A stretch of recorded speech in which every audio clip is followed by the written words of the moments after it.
Hi Steve, hi James. Thank you for joining me for our October market update. To begin with, could we focus on ongoing trade disputes, particularly between the US and China? Have we had any major developments recently? In a word, yes, we have. We've seen the Chinese escalate in terms of negotiations. So they have ramped up pressure on the USA by imposing some export controls on all kinds of rare earths in particular. So that's rare earths that are processed both in China itself, but also that are processed in third countries. They're using Chinese material, Chinese support, Chinese businesses, those kind of things. So China's really ramped up pressure on the Americans and the rest of the world, to be honest, by imposing these export controls. And in response to that, Donald Trump has suggested that he's going to ramp up US tariffs on Chinese exports into America at a rate of 100%. And he'd also suggested that he was going to cancel a meeting that was scheduled in Korea between himself and President Xi, although he's rode back on that most recently. So it may be, or the suggestion at this stage is that meeting may go ahead. So we've had an escalation, and as it stands right now, 100% tariff on Chinese exports will pretty much, we'll see a cliff edge in Chinese exports to the USA. So yes, there has been an update, there's been an escalation. Okay. And in a broader sense, are we starting to see those tariffs hit inflation in the US particularly? Yes, it's difficult, not directly. So there's some direct evidence of price pressures, but they haven't actually made their way through into consumer prices yet. So the consumer basket is specific. There's other kinds of prices that are not included in the consumer basket.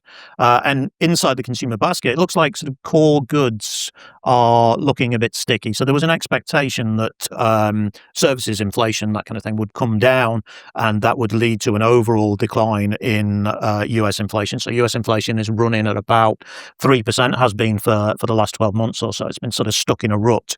Now, hitherto, that's been because services inflation has been high and goods prices have been relatively low. But now it looks like there's some stickiness now in core goods, and that may be some tariff-inspired inflation coming through into that area of consumer prices. Does that inflation stickiness pose a threat to further rate cuts this year? It does to some extent, yes. If the US Federal Reserve didn't have a joint mandate, then I would see much the same as in the UK. So in the UK, we've got high inflation, we might peak at 4%. That's an impediment to further interest rate cuts. Could see the same sort of scenario in the US if you hadn't got a deterioration in the labour market, such as we're seeing now. And the US Federal Reserve has got a joint mandate which gives equal weight to a requirement for maximum employment and for price stability. And actually, the Fed tends to think that the risks really are employment. So given a choice between the two, let's say that the outlook for inflation was equally worrying as the outlook for employment. In that scenario, although they've got equal weight in the mandate, the Fed is likely to pay greater weight to the employment market. Right, okay. Thanks very much for that, Steve. James, one of the biggest stories this year and last has been AI mania. We've now got some prominent voices, including the Bank of England and the IMF, warning about sharp reversals in the stock market should those AI stocks lose a bit of momentum. Are we experiencing conditions similar to the early 2000s where we had that tech crash? Or is this a new, more sustainable technology market? There is an argument to be made in terms of potential bubble territory. Simply looking at the price that investors are being asked to pay to invest in these technology businesses.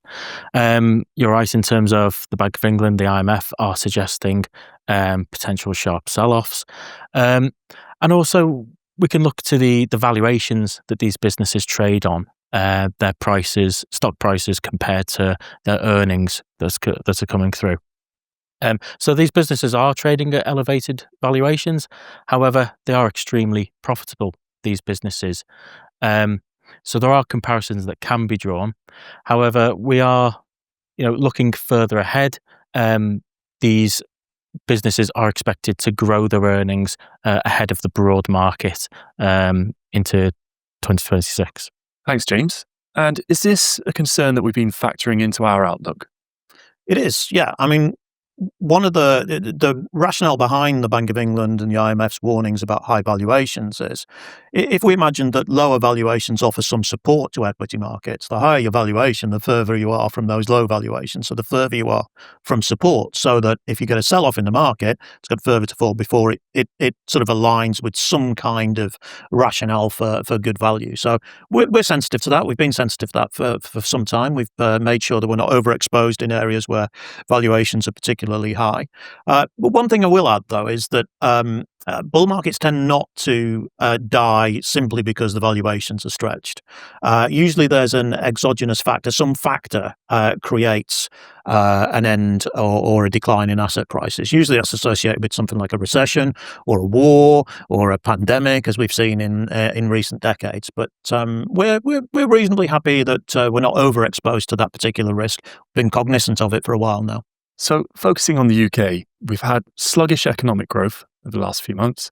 We've had a slight uptick in unemployment, and we have this budget which is making many people nervous. What's your outlook for the UK economy and the prospect of future rate cuts? Well, the outlook's not particularly rosy at this moment in time. The first half of the year, we actually saw some decent levels of economic growth, but as you noted in the question, the levels of growth that we're seeing more recently, certainly in the monthly GDP series, has been much more sluggish, and there's no real anticipation that growth's going to pick up before the end of the year, particularly. So on top of that slowing growth level, again, like you said in the question, we've had a deterioration in the labour market. So unemployment rate is currently about 4.8%. Some of the payroll numbers that we've had have been revised upwards. So although we've had a deterioration in the headline unemployment rate, sort of levels of employment maybe are not quite as bad as we anticipated earlier, but they're still not particularly good. And then on top of that is the mother of most concerns, which is the inflation rate. So as we speak, it's the middle of October. We're about to get the figures for the September CPI numbers, so the year-on-year rate to the end of September.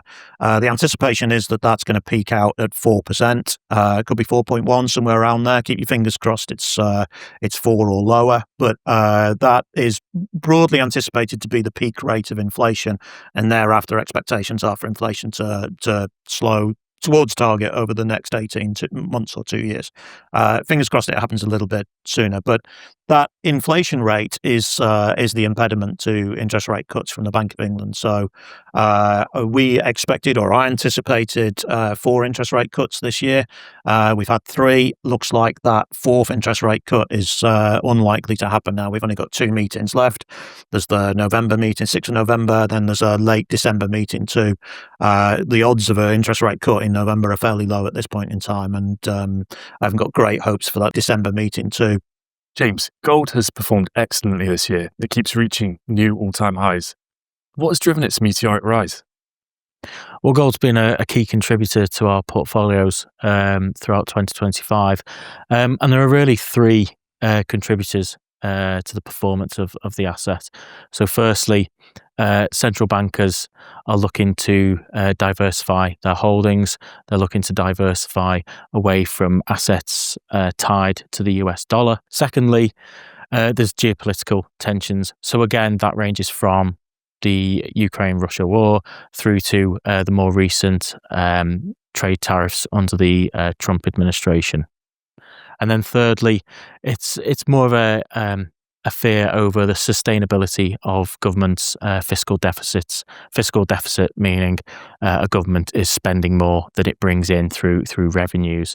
So it's essentially those 3 levels of risk really for gold. I think I'd agree with everything that James has just said there. I'll just add that there might be an element of some fear of missing out type characteristics, and the risk of that really is it draws investors in who are chasing the returns but not necessarily cognizant of the risks that are involved in doing so. So some of the risks to the downside are a sort of pause in exactly the things that James has talked about. We might see a dissipation in the geopolitical risks that are out there. We might see a slowdown in the pace at which central banks are diversifying their holdings away from US dollar assets, and those could easily see reversal in the gold price.